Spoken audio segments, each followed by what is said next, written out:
Welcome to the Martian Sleep Podcast. Take a moment to settle. Adjust your position, breathe out, and let the weight of the day sit somewhere you don't need to carry it right now. Somewhere out in the quiet, tonight's story is ready. You don't need to catch every word. Let it reach you as much or as little as you like. The story lasts around 15 minutes. After that, the soundscape takes over and stays with you. Tonight's story is narrated by Elara Vale. Whenever you're ready, we begin.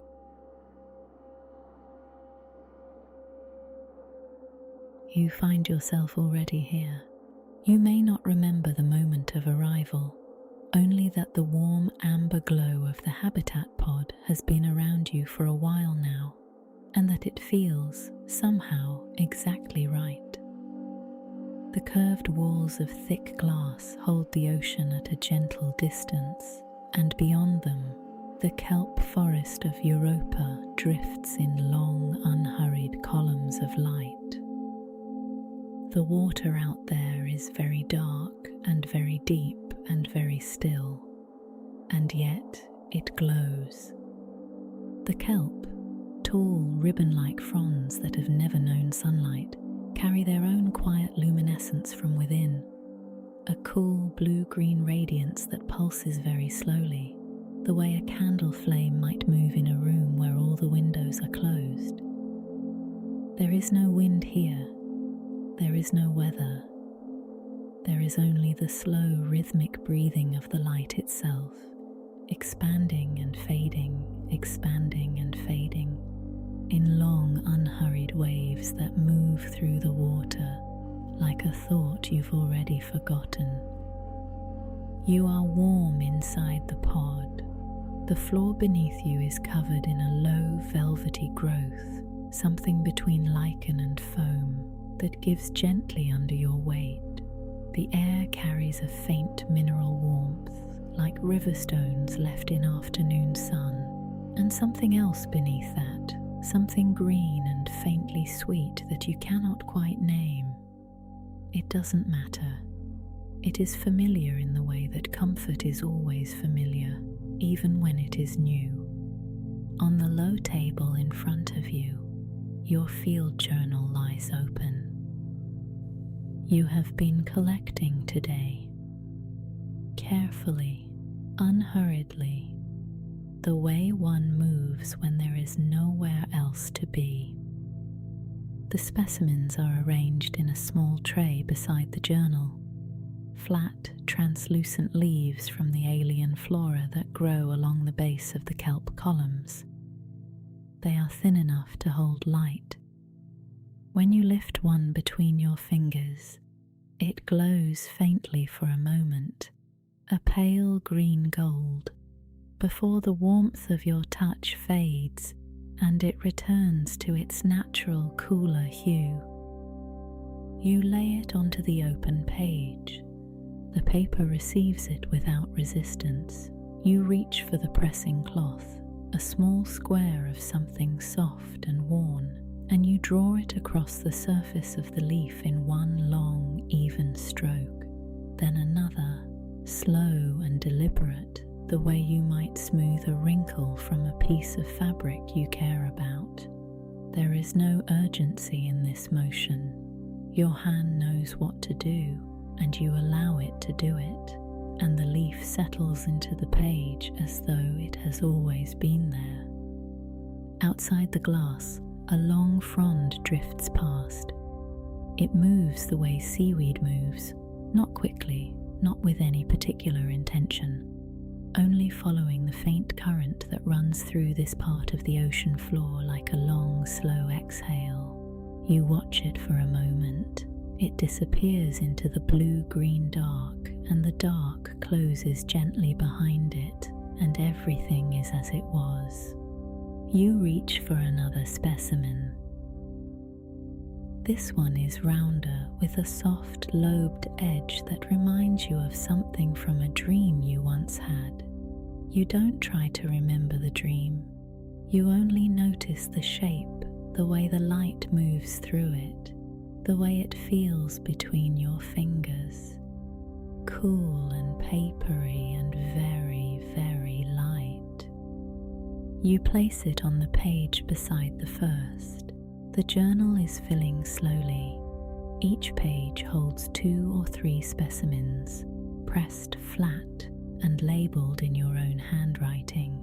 Small, careful letters that you wrote earlier, when the light was a little brighter and your thoughts were a little more organised. Now the letters seem very far away, like words read just before sleep, when meaning begins to soften at the edges. You draw the cloth across the new leaf, one long stroke, then another. The bioluminescent columns outside the glass pulse very gently. You have noticed, without quite deciding to notice, that the rhythm of the light has grown a little slower over the last while. The intervals between each pulse have lengthened, the way music slows toward the end of a long, quiet piece. The glow expands, holds, and then fades, and the water is briefly, softly darker, and then the glow returns, and the kelp is lit again from within, and the whole forest breathes. You are very comfortable. The warmth of the pod has settled around you completely now. It is the kind of warmth that doesn't ask anything of you, only holds you, the way a room holds the memory of a fire long after the fire has gone out. Your shoulders have found a lower, easier place. Your hands move more slowly across the journal page, and that is fine, and that is right, and there is nothing that needs to be done more quickly than this. Another specimen, another long, even stroke of the cloth. The light outside pulses. You may find that the edges of the room have grown a little softer, not darker, only gentler, the way things look when your eyes have been open for a long, full day and are beginning to remember what it feels like to close. The kelp forest continues its slow, luminous breathing beyond the glass. The fronds drift. The light moves through them in long, unhurried waves, and the water holds everything very gently, and nothing out there is in any hurry at all. You press the last leaf into the page. It is a small one, almost translucent, with a delicate network of veins that catch the ambient glow and hold it for a moment before releasing it. You draw the cloth across it once, twice. The leaf is flat now and still, and the page holds it completely. You allow the journal to close. It closes the way a good day closes, without ceremony, without effort, only a natural coming together of things that were always going to find their way back to each other. The cover is smooth and worn and familiar under your palm, and you hold it there for a moment, your hand resting on it, feeling the slight give of the pages beneath. Then you carry it, slowly, without rushing, to the low mossy shelf along the inner wall of the pod.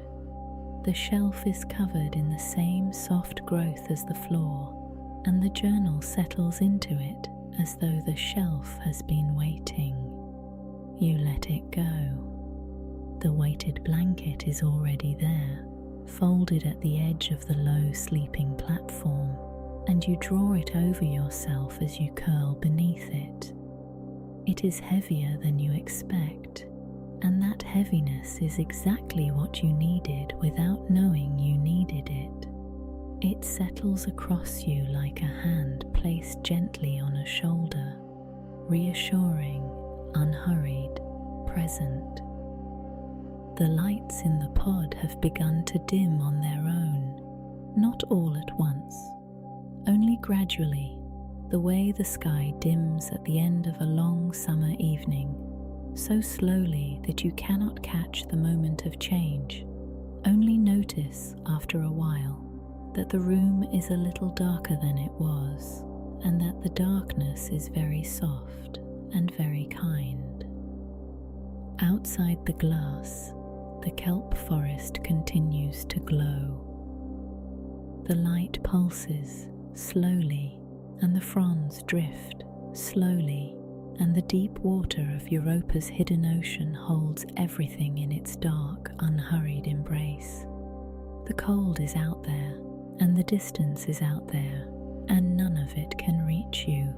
You are warm, you are held. The glass is thick, and the blanket is heavy, and the mossy floor is soft, and the light is fading, fading, fading. And the kelp glows on very gently for no one in particular, and you are already somewhere else.